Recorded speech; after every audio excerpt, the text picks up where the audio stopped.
The Python and the Pepperpot by Keith Faulkner and Jonathan Lambert. In a land that's far away, a python slithered out one day. His rumbling tum had made him wake.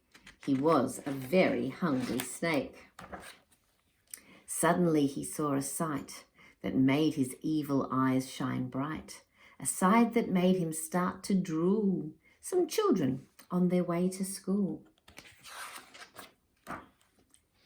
He slid up close, no noise, no fuss, as they stood waiting for their bus. His mighty jaws he opened wide. The child was then in his inside. The second child was rather tall, but went down with no sound at all. The third child, sucking on a sweet, was really quite a juicy treat. The fourth child had a pet there too, but they both disappeared from view. The fifth child was a toothsome dish, as tasty as a snake could wish. The snake was full of girls and boys, so as he moved he made some noise.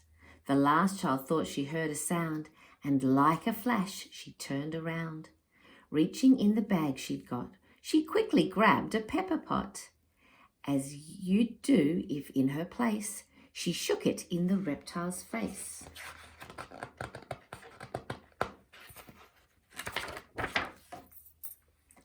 As the clouds of pepper rose, it tickled in the python's nose.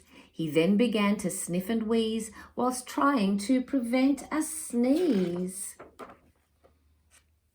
But as you know, once you begin, there's just no way to keep it in.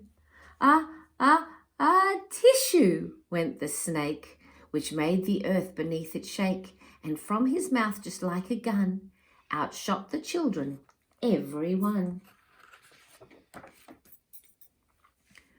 The python knew that he was beaten, and all the children he had eaten heard his parting sniff and sneeze as he slid back into the trees.